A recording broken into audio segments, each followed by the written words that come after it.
दोस्तों नमस्कार। स्वागत है आपका एक बार फिर आपके अपने चैनल श्रुति कोश पे। और हम बात कर रहे हैं दोस्तों राजस्थान के भौतिक प्रदेशों की। तो कल हमने बात की थी कि राजस्थान के भौतिक प्रदेशों को चार भागों में विभाजित किया गया है और उसके अंदर चार भागों में से हमने जो है बात कर ली थी मरुस्थलीय प्रदेशों की। अब हम बात कर रहे हैं आज अरावली प्रदेश की। तो दोस्तों अरावली प्रदेश की जब हम बात करते हैं तो अरावली पर्वतमाला हमारे मस्तिष्क में उभर कर सामने आती है, क्योंकि अरावली पर्वतमाला क्या है दोस्तों, अरावली एक राजस्थान का विशिष्ट प्रदेश है जिसे पर्वतीय प्रदेश भी कहा जाता है। और ये जो अरावली पर्वतमालाएं हैं ये काफ़ी विस्तृत है।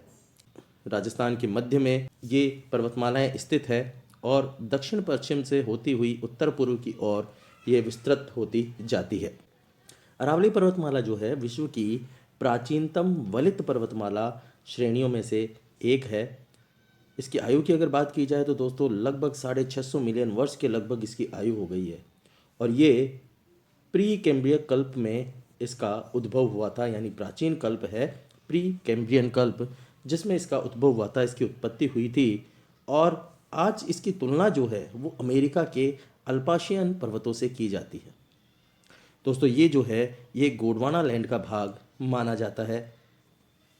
अगर हम बात करें कि इसके अंतर्गत कौन कौन से ज़िले आते हैं तो दोस्तों इसके अंतर्गत सिरोही, उदयपुर, राजसमंद, अजमेर, जयपुर, दौसा, अलवर ये ज़िले जो हैं ये मुख्यतया इसमें सम्मिलित हैं। कई बार इसकी शाखाओं के आधार पर इसमें डूंगरपुर, बांसवाड़ा, चित्तौड़गढ़, भीलवाड़ा ये ज़िले भी जो है सम्मिलित कर लिए जाते हैं। और सिक्कर और झुंझुनू ज़िले की कुछ तहसीलें भी इसमें सम्मिलित है, क्योंकि वहाँ पर भी कुछ इसकी चोटियाँ जो है वो मिलती है।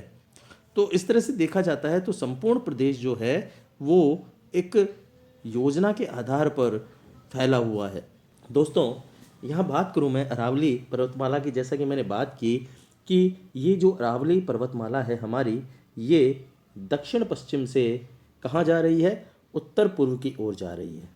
तो जब दक्षिण पश्चिम से उत्तर पूर्व की ओर मैं बात करता हूँ तो इसका मतलब मैं क्या बात करता हूँ, मैं ये बात करता हूँ कि मान लीजिए ये मेरा राजस्थान है, ये मेरा राजस्थान है। जैसा कि कल भी हमने बात की थी, ये कच्चा चित्र में बनाता हूँ कि ये मेरा राजस्थान है। विषम कोणीय चतुर्भुज राजस्थान की आकृति हमारी है। तो ये मेरा राजस्थान है। तो मैंने कल आपसे बात की थी कि ये इसका जो भाग बने हुए हैं वो कुछ इस तरह से बने हुए हैं। ठीक है। और ये ऐसी कंडीशन में मैं आपसे ये कह रहा था कि अगर मैं मान लीजिए इसके टुकड़े कर दूं, अगर मैं इसको बांट दूं इस तरीके से, तो अब इसका दक्षिण पश्चिम कौन सा हुआ, ये इसका दक्षिण पश्चिम हुआ। और उत्तर पूर्व कौन सा हुआ, ये इसका उत्तर पूर्व हुआ। तो ये उत्तर पूर्व है और ये दक्षिण पश्चिम है। यानी जो अरावली की पहाड़ियाँ हैं, अरावली पर्वतमाला है, वो दक्षिण पश्चिम से होती हुई उत्तर पूर्व की तरफ जा रही है। इसका मतलब दक्षिण पश्चिम के अंदर कौन सी जगह से ये स्टार्ट हुई, ये स्टार्ट हुई दोस्तों गुजरात से। गुजरात, और गुजरात में कहाँ से, गुजरात के खेड़ ब्रह्मा से, पालनपुर से ये आरंभ होती है। और कहाँ को जाती है, ये जाती है उत्तर पूर्व के अंदर, और उत्तर पूर्व के अंदर हरियाणा होती हुई ये पहुँच जाती है दोस्तों दिल्ली। तो दिल्ली तक ये विस्तृत है, गुजरात से लेकर दिल्ली तक विस्तृत है। और दिल्ली में कहाँ पर, दिल्ली के अंदर जो रायसीना की पहाड़ियाँ हैं, ये रायसीना की पहाड़ियों तक विस्तृत है। और ये रायसीना की पहाड़ियाँ कौन सी दोस्तों, जिसके ऊपर आपका राष्ट्रपति भवन स्थित है।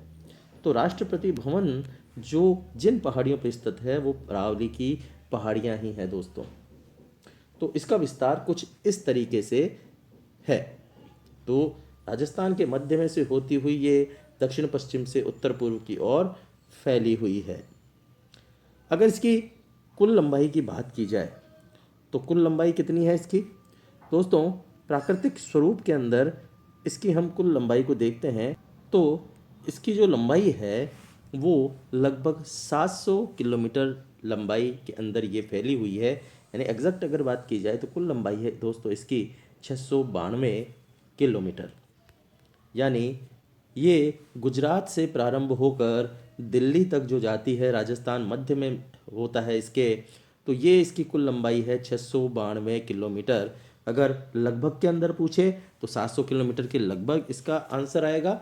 और अगर एग्जैक्ट आंसर आपको मिले कि अरावली पर्वतमाला की लंबाई कितनी है, तो अरावली पर्वतमाला की लंबाई है 692 किलोमीटर।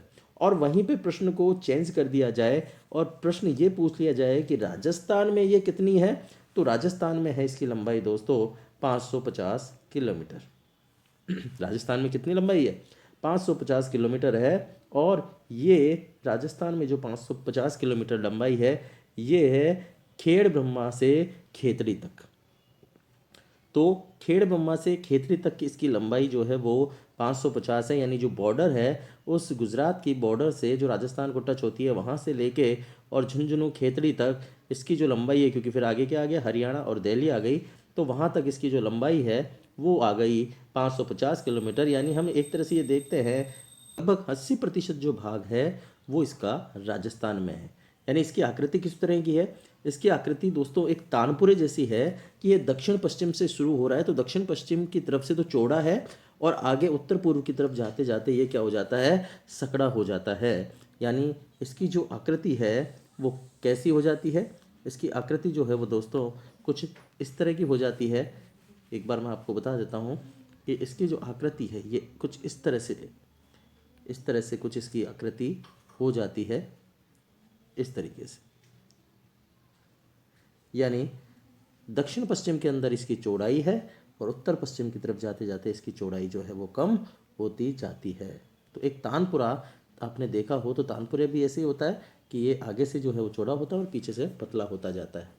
तो इस तरह से इसकी जो चौड़ाई है वो हमें मिलती है। अब इसे जो है वो दोस्तों बांटा जो गया है वो 3 उपविभागों के अंदर इसको बांटा गया है। कौन कौन से वो 3 उपविभाग हैं? वो 3 जो उपविभाग हैं वो है दक्षिणी अरावली प्रदेश, मध्य अरावली प्रदेश और उत्तरी अरावली प्रदेश। 3 भागों के अंदर इसको बांटा गया है। सबसे पहले हम बात करते हैं इसके दक्षिणी अरावली प्रदेश की। तो दक्षिणी अरावली प्रदेश के अंदर दोस्तों दक्षिणी अरावली क्षेत्र को अगर कहा जाता है तो वास्तव में ये मुख्य अरावली क्षेत्र कहलाता है। इस भाग में पर्वत श्रेणियों का जो विस्तार है वो लगभग 100 किलोमीटर चौड़ाई तक यहाँ पर फैला हुआ है और औसत ऊंचाई जो है यहाँ पर 1000 मीटर तक की है। इस क्षेत्र में 8 से 10 श्रेणियों में समांतर विस्तार है और यहाँ पर दक्षिणी अरावली क्षेत्र में ऊंचाई में कम होते जाते हैं तथा डूंगरपुर, बांसवाड़ा और पूर्वी ईडर की पहाड़ियों में ये बदल जाते हैं। यहीं पर अरावली का सर्वोच्च शिखर है जिसे गुरु शिखर कहा जाता है। गुरु शिखर कहाँ पे है? सिरोही के अंदर। तो यहाँ पर सर्वोच्च शिखर जो गुरु शिखर है वो यहीं स्थित है जिसकी ऊंचाई जो है 1722 मीटर यहाँ पर है। इसके अलावा शेर है जो कि 1597 मीटर है, अचलगढ़ है 1380 मीटर है, वहीं पर देलवाड़ा है 1442 मीटर है, आबू है 1225 मीटर है। इस प्रकार ये जो इसकी प्रमुख चोटियां हैं वो यहाँ पर स्थित है। और अगर बात की जाए तो उदयपुर राजसमंद क्षेत्र के अंदर सर्वोच्च शिखर जो है वो जरगा है और जरगा की जो ऊंचाई है वो जरगा की ऊंचाई कितनी है? 1431 मीटर की। तो जरगा की ऊंचाई है 1431 मीटर की। ये यहाँ पर स्थित है उदयपुर राजसमंद क्षेत्र के अंदर। अन्य अगर बात की जाए श्रेणियों की तो कुंभलगढ़ है, लीलागढ़ है, नागपानी है, कमलनाथ की पहाड़ियाँ हैं, सज्जनगढ़ है। ये सारे इसी क्षेत्र के अंदर स्थित है जिनकी जो ऊंचाई है औसत ऊंचाई वो 1000 मीटर तक इनकी औसत ऊंचाई है। यहीं पर दोस्तों नक्की झील है जो कि माउंट आबू पर स्थित है और ये प्राकृतिक झील है। यहाँ पर उदयपुर के निकट पिछोला, फतेह सागर, जयसमंद झीलें हैं और इन श्रेणियों में ग्रेनाइट की प्रधानता है। दिल्ली और अरावली जो क्वार्टजाइट है उसकी भी यहाँ पे प्रधानता है। इस प्रदेश का अपवाह तंत्र समानांतर और दक्षिणावर्ती है जो कि बनास, साबरमती, पामरी, बाखल आदि नदियों द्वारा है तथा दक्षिण पूर्व में गोमती और सोम नदियों द्वारा बना हुआ है। तो इस क्षेत्र की प्रमुख नदियाँ कौन कौन सी है? इस क्षेत्र की प्रमुख नदियाँ हैं बनास, साबरमती, पामरी, बाखल, गोमती और सोम नदियाँ। और यहाँ की प्रमुख जो चोटियाँ हैं उनकी भी हमने बात की कि यहाँ पे कौन कौन सी प्रमुख चोटियाँ हैं। गुरु शिखर है, शेर है, देलवाड़ा है, जरगा है, अचलगढ़ है, सज्जनगढ़ है, सायरा है, लीलागढ़ है, नागपानी है, डोरा पर्वत है, कमलनाथ की पहाड़ियाँ हैं। ये कई पहाड़ियाँ जो हैं यहाँ पर अवस्थित है। नेक्स्ट हम बात करते हैं दोस्तों मध्य अरावली की। और मध्य अरावली की जब हम बात करते हैं तो इसका विस्तार देखते हैं हम। और इसका विस्तार कहाँ है दोस्तों? इसका विस्तार है उदयपुर, राजसमंद और अजमेर ज़िलों में। उदयपुर, राजसमंद और अजमेर ज़िलों में इसका विस्तार है। और यहाँ पर जो पहाड़ियाँ हैं उनकी औसत ऊंचाइयाँ हैं 700 मीटर की। 700 मीटर इनकी औसत ऊंचाई है। लेकिन अगर घाटी की बात की जाए तो घाटियाँ हैं 550 मीटर। घाटियाँ 550 मीटर ऊंची है मध्य अरावली की, और औसत ऊंचाई पहाड़ियों की है 700 मीटर। ये जो श्रेणियाँ हैं ये 30 किलोमीटर चौड़ी और 100 किलोमीटर तक विस्तृत है। यहाँ पर तारागढ़ की ऊंचाई जो है वो 870 मीटर है। वहीं पे पश्चिम में सर्पिलाकार पर्वत श्रेणियाँ जो कि नाग पहाड़ है वो 795 मीटर है। अजमेर और नसीराबाद के मध्य की जो श्रेणियाँ हैं वो जल विभाजक का कार्य करती है। और ब्यावर तहसील के अंदर 4 प्रमुख दर्रे पाए जाते हैं जो कि बार, पखेरिया, शिवपुर घाट और सुरा घाट है। ये 4 दर्रे जो है वो यहाँ पर पाए जाते हैं। दोस्तों यहाँ पे मेरवाड़ा की पहाड़ियाँ भी है। और मारवाड़ के मैदान को मेवाड़ के उच्च पठार से अलग करने वाली ये श्रेणियाँ मेरवाड़ा की पहाड़ियाँ कहलाती है, जो कहाँ पर है? अजमेर शहर के समीपवर्ती भाग हैं, वहाँ पर पहाड़ियों के समानांतर ये है। इसके उच्चतम शिखर की बात की जाए तो ये समुद्र तल से 870 मीटर ऊंचा है, जिसकी हमने बात की ये तारागढ़ है। और पश्चिम में हमने बात की नाग पहाड़ है। तो मध्य अरावली की हमने बात की। और मध्य अरावली की प्रमुख चोटियाँ कौन कौन सी हैं यहाँ पर गौरमजी जो कि अजमेर में है, माराय जी जो कि टौडगढ़ के निकट है, तारागढ़ हमने बात की अजमेर के अंदर है, नाग पहाड़ियाँ अजमेर के अंदर है। ये प्रमुख चोटियाँ यहाँ की है। और प्रमुख दर्रों की हमने बात की तो प्रमुख दर्रे कौन कौन से हैं? यहाँ पे बार, पखेरिया, शिवपुर घाट, देबारी, सूरा घाट, ये मध्य अरावली के प्रमुख दर्रे हैं। नेक्स्ट हम बात करते हैं दोस्तों उत्तरी अरावली की।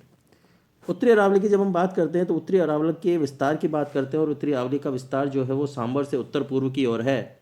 इसमें शेखावटी की पहाड़ियाँ आ जाती है, तोरावटी की पहाड़ियाँ आ जाती है, जयपुर और अलवर की पहाड़ियाँ इसमें सम्मिलित हो जाती है। इसकी अगर प्रमुख पर्वत श्रेणियों की बात की जाए तो यह है जयगढ़, नाहरगढ़, भानगढ़, सिरावास, अलवर किला। इसके अलावा कई अन्य चोटियाँ भी हैं, रघुनाथगढ़, भैराच, बबाई, मनोहरपुरा, सरिस्का, भानगढ़, नाहरगढ़, खोह, बरवाड़ा, बिलाली, बैराठ। ये कई जो हैं यहाँ पर पर्वत श्रेणियाँ पाई जाती है। यहाँ पे प्रमुख नदियों की अगर बात की जाए तो प्रमुख नदियाँ है दोस्तों बाणगंगा, धुंध, बांडी यहाँ की प्रमुख नदियाँ हैं। और ये सारी नदियाँ जो है वो बनास की सहायक नदियाँ हैं। इस भाग की जो अरावली श्रेणियाँ हैं वो मुख्यतया क्वार्टजाइट और फाल लाइट सेलों से बनी हुई है। और ये जो प्रदेश है इस प्रदेश की औसत ऊंचाई की अगर बात की जाए तो औसत ऊंचाई है दोस्तों यहाँ की 450 मीटर। तो पहाड़ियों की औसत ऊंचाई कितनी है? 450 मीटर यहाँ की पहाड़ियों की औसत ऊंचाई है। और जिले कौन कौन से सम्मिलित हुए इसके अंदर? उत्तरी अरावली के अंदर जो जिले सम्मिलित हुए वो अलवर, जयपुर, दौसा, सीकर, झुंझुनू, नागौर का जो पूर्वी भाग है वो सब इसके अंदर सम्मिलित हो जाता है। और ये सांभर झील से उत्तर पूर्व के अंदर राजस्थान हरियाणा सीमा तक ये फैला हुआ है। तो इस प्रकार 3 भागों के अंदर इस अरावली श्रेणी को मुख्यतया बांटा गया है। स्थलाकृति को उत्तरी अरावली, दक्षिणी अरावली और मध्य अरावली। और इनके अंदर ही इसकी प्रमुख चोटियाँ जो है वो स्थित है। नेक्स्ट हम बात करते हैं इसकी जलवायु की। तो अरावली क्षेत्र की जो जलवायु है वो किस तरह की है? दोस्तों अरावली क्षेत्र की जो जलवायु है वो अति विशिष्ट है। ये एक और शुष्क मरुस्थल है इसके, और दूसरी ओर ये वर्षायुक्त प्रदेश है। इसके पश्चिमी भाग में शुष्क जलवायु है तो पूर्वी भाग में आर्द्र जलवायु है। ऊंचाई का प्रभाव जलवायु पर भी पड़ता है। अरावली की ऊंचाई अधिक नहीं होने के कारण भी जो माउंट आबू स्थान है इसका, वो एक ऐसा है जो पर्यटकों को काफ़ी लुभाता है। तापमान की दृष्टि से भी देखा जाए तो दक्षिणी अरावली, मध्य अरावली और उत्तरी अरावली के अंदर काफ़ी भिन्नता है। ग्रीष्म का जो तापमान रहता है यहाँ पे 28 डिग्री से 34 डिग्री सेल्सियस रहता है। तो शीत ऋतु का जो तापमान है वो 10 डिग्री से 15 डिग्री सेंटीग्रेड यहाँ के अंदर रहता है। वर्षा की अगर बात की जाए तो यहाँ पे वर्षा 100 से 150 सेंटीमीटर वर्षा होती है और मध्य और उत्तरी भाग में 40 से 80 सेंटीमीटर की वर्षा यहाँ पर देखी जाती है। नेक्स्ट हम बात करते हैं इसके प्राकृतिक वनस्पति की। दोस्तों, वनस्पति की जब बात की जाती है तो अरावली पर्वतमाला जो है वो एक बड़ी बीमारी से ग्रसित है और वो है यहाँ पर जो अंधाधुंध वृक्षों की कटाई हो रही है वो एक बीमारी की तरह इसे खोखला करता जा रहा है। आज मनुष्य इस भयावह स्थिति को नहीं समझ पा रहा है और प्रकृति का जो ये पावन प्रसाद हमें मिला हुआ है उसे नष्ट करता जा रहा है, उसका दोहन करता जा रहा है, जिससे कि आने वाले समय में काफ़ी विकट परिस्थितियां हमें देखनी पड़ सकती है। यहाँ के अगर प्रमुख वृक्षों की बात की जाए तो ये प्रदेश उष्णकटिबंधीय वनों के लिए प्रसिद्ध है। यहाँ पर धोकड़ा, बरगद, गूलर, खेर, आम, जामुन, बांस, धाऊ, सिरिस, बेल, रोहिड़ा आदि वृक्ष पाए जाते हैं। रोहिड़ा जो राजस्थान का राज्य पुष्प है, ये जो वृक्ष हैं ये यहाँ पर पाए जाते हैं। सिरोही जिले का जो आबू पर्वत क्षेत्र है वो सघन वनस्पति से वर्तमान में वहाँ पे सघन वनस्पति है। तो ये प्राकृतिक वनस्पति के रूप में हमने बात की कि यहाँ पर पाई जाती है। नेक्स्ट हम बात करते हैं मृदा की। दोस्तों, अरावली पर्वतीय प्रदेश की जो मृदा है वो काफ़ी विविध है।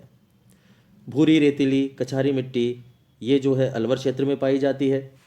तो जयपुर मालपुरा के क्षेत्र में कछारी मिट्टी पाई जाती है। अलवर में कौन सी मिट्टी बताई? भूरी, रेतीली, कछारी मिट्टी। और जयपुर मालपुरा के क्षेत्र में कछारी मिट्टी। वहीं पे लाल पीली मिट्टी की बात की जाती है तो वो अजमेर, पश्चिमी भीलवाड़ा, पश्चिमी उदयपुर और सिरोही के अंदर है, जबकि डूंगरपुर बांसवाड़ा के अंदर लाल लोमी मृदा पाई जाती है। मिश्रित लाल काली मृदा जो है वो बांसवाड़ा के अंदर है। तो चित्तौड़गढ़, भीलवाड़ा और उदयपुर जिलों के अंदर यहाँ पर कुछ भाग ऐसे हैं जहाँ पर लाल काली मृदा जो है वो मिलती है। जो पर्वतीय ढाल हैं वहाँ पर मृदा नगण्य के बराबर है और घाटियों के अंदर ये उपजाऊ मिट्टी वहाँ पर स्थित है, क्योंकि ढाल वहाँ पर बना रहता है। घाटियाँ वहाँ पर होने के कारण कृषि की दृष्टि से भी वहाँ पर उत्तम मिट्टी पाई जाती है।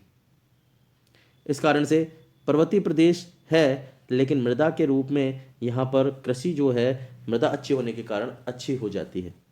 तो ढाल और निचले घाटियों के अंदर कृषि के लिए मृदा काफ़ी उत्तम है। तो अलग अलग जगह मृदा की विविधता भी अलग अलग प्रकार से है। तो हमने बात की रेतीली कछारी मिट्टी अलवर क्षेत्र में, जयपुर मालपुरा क्षेत्र में कछारी मिट्टी, लाल पीली मिट्टी अजमेर और पश्चिमी भीलवाड़ा, पश्चिमी उदयपुर, सिरोही में, जबकि डूंगरपुर बांसवाड़ा में लाल लोमी मृदा पाई जाती है। मिश्रित लाल काली मृदा जो है वो बांसवाड़ा, चित्तौड़गढ़, भीलवाड़ा, उदयपुर जिलों में पाई जाती है। ठीक है। नेक्स्ट हम बात करते हैं इसके आर्थिक प्रारूप की। तो कृषि की जब हम बात करते हैं तो कृषि जो है यहाँ पर अधिकांश भूमि पहाड़ी है, लेकिन 44% जो कृषि है वो यहाँ पर की जाती है, इस भूभाग पे की जाती है, क्योंकि अरावली पर्वतमाला का विस्तार जो है वो सीमित है, ऊंचाई कम है, श्रृंखलाएं लगातार नहीं है, अनवरत नहीं है, जिसके कारण बीच बीच में घाटियाँ या पर्वतपदीय जो मैदान हैं वो स्थित है। इसलिए यहाँ पर अलवर, जयपुर, दौसा ये क्षेत्र जो है वहाँ पर गेहूँ, चना, बाजरा, तिलहन और दालों की कृषि होती है। वहीं पर अजमेर में ज्वार, गेहूँ, तिलहन, उदयपुर भीलवाड़ा में मक्का, गेहूँ, तिलहन की प्रधानता होती है। वहीं पर गन्ना, जौ, मूंगफली, सरसों, तंबाकू, चना, कपास आदि की कृषि भी यहाँ पर की जाती है। यहाँ पे एक माही बांध बना हुआ है और माही डैम के बन जाने से बांसवाड़ा का जो क्षेत्र है उस बांसवाड़ा के क्षेत्र में गेहूँ, गन्ना, कपास, मूंगफली आदि की खेती की जाती है। दक्षिणी अरावली क्षेत्र में अधिक वर्षा होने से अनेक स्थानों पर चावल भी उत्पादित होता है। और यहाँ पर सिंचाई के अगर मुख्य साधन की बात की जाए तो सिंचाई का मुख्य साधन क्या है? कुआं। कुआं यहाँ पे सिंचाई का मुख्य साधन है। जल स्तर 10 से 15 मीटर का जल स्तर होता है और यहाँ पर नलकूपों का प्रयोग भी होता है। तो कृषि की जब बात की जाती है तो कृषि के लिए यहाँ पर सिंचाई योजनाएं भी हैं, जैसे कि माही, झाखम, ओराई, अडवान, ये जो सिंचाई योजनाएं हैं वो भी अरावली पर्वतीय प्रदेश के अंदर मिलती है। तो इस प्रकार कृषि के अंदर यहाँ पर पर्वतीय क्षेत्र होते हुए भी 44% जो कृषि है वो यहाँ पर की जाती है। नेक्स्ट हम बात करते हैं खनिज संसाधनों की। दोस्तों खनिज संसाधनों के अंदर भी अरावली जो है काफ़ी संपन्न है, क्योंकि यहाँ पर धात्विक और बहुमूल्य अधात्विक खनिज यहाँ पर पाए जाते हैं। खनिजों की अगर बात की जाए तो 70% जो खनिज है वो यहीं पर उत्पादित होता है। यहाँ पर सीसा जस्ता भी है तो लौह अयस्क भी है, बेरिलियम है तो तांबा भी है, अम्बरक, पन्ना, मैगजीन, एबेस्टॉस, संगमरमर, ग्रेनाइट यहाँ के प्रमुख खनिज हैं। उदयपुर में जावर की खानें हैं। प्रश्न कई बार पूछा जाता है दोस्तों यहाँ से सीधा सीधा, जावर की खानें कहाँ स्थित है? उदयपुर के अंदर। राजपुरा दरीबा, भीलवाड़ा की अगुचा, डूंगरपुर की धूधरा, मांडी में सीसा एवं जस्ता के भंडार हैं। जावर की खानें कहाँ हैं? उदयपुर में। राजपुरा दरीबा, भीलवाड़ा की अगुचा में, डूंगरपुर की धूधरा में, मांडी में यहाँ पे सीसा व जस्ता के भंडार हैं। लोहा जो है वो मोरिजा में, बानोल, नीमला, डाबला, सिंघाला, नीम का थाना, नाथरा की पाल आदि में उपलब्ध है। वहीं पर बेरिलियम जो है वो उदयपुर, जयपुर, भीलवाड़ा यहाँ पर सीमित मात्रा में है, यहाँ पर है। तो अम्बरक जो है वो भीलवाड़ा, अजमेर और जयपुर जिलों में है। एब्स्टॉस उदयपुर, डूंगरपुर, अजमेर में है। तो वहीं पर मैग्नीज जो है वो बांसवाड़ा और उदयपुर में उपलब्ध है। पन्ना, काला, गुमान, हिरवी और गोगुंदा में, और बैराइट्स जो है वो अलवर में है। इस प्रकार हम देखते हैं कि संपूर्ण जो अरावली है वो खनिज संपदा से भरी हुई है, और इसके साथ साथ भवन निर्माण हेतु उत्तम प्रकार का पत्थर भी यहाँ पे मिलता है। यहाँ पर फेल्सपार, कांच बालू का, चीनी मिट्टी, डोलोमाइट, यूरेनियम, तांबड़ा, चूने का पत्थर, स्लेट आदि भी मिलते हैं। इस प्रकार ये कहा जा सकता है कि अरावली प्रदेश जो है वो खनिजों के मामले में एक समृद्ध प्रदेश के रूप में जाना जाता है, क्योंकि ये सारे जो धात्विक और अधात्विक खनिज हैं वो कहाँ से मिलते हैं? अरावली क्षेत्र से मिलते हैं। नेक्स्ट हम बात करते हैं यहाँ पे उद्योगों की। दोस्तों उद्योगों का विकास इस प्रदेश में पर्याप्त हुआ है। यहाँ पर कच्चा माल उपलब्ध है, ऊर्जा जल के साथ साथ विपणन हेतु बाजार भी है, और ऐसे बाजार राज्य में भी है, राज्य से बाहर भी है। यहाँ पर अनेक औद्योगिक क्षेत्र हैं, जैसे कि अलवर, भिवाड़ी, जयपुर, अजमेर, भीलवाड़ा, उदयपुर। कई ऐसे औद्योगिक क्षेत्र हैं जहाँ पर सेज बने हुए हैं, रिको बने हुए हैं, जिनसे कि औद्योगिक जो विकास है वो काफ़ी हुआ है। इसके अलावा ब्यावर, मकराना, फुलेरा, किशनगढ़, चित्तौड़गढ़, सांबर, सिक्कर, निम्बाहेड़ा, भूपाल सागर आदि जो नगर हैं वो भी उद्योग के लिए प्रसिद्ध हैं। अलवर क्षेत्र में सिंथेटिक फाइबर रसायन, स्टील, स्कूटर, वनस्पति तेल, दाल मिल आदि विकसित हुए हैं। वहीं पर भिवाड़ी की अगर बात की जाए तो भिवाड़ी को सरकार ने विशेष रूप से औद्योगिक केंद्र की स्थापना हेतु चुना है। जयपुर के अंदर बात की जाए तो जयपुर के अंदर इंजीनियरिंग, विद्युत यंत्र, मीटर, स्पिनिंग, वीविंग मिल, बॉल बियरिंग उद्योग आदि का विकास हुआ है। अजमेर की बात की जाए तो अजमेर के अंदर Hindustan machine tools, railway workshop आदि के कारखाने वहाँ स्थित है। प्रश्न पूछा जाता है दोस्तों हिंदुस्तान मशीन टूल्स कहाँ है? तो अजमेर के अंदर है। भीलवाड़ा जो है राज्य का प्रमुख औद्योगिक केंद्र बना हुआ है।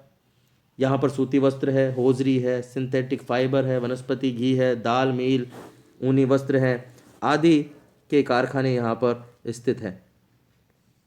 इसके साथ साथ हम बात करें चित्तौड़ और निम्बाहेड़ा की तो वहाँ पे सीमेंट के कारखाने हैं। भोपाल सागर में चीनी मिल है।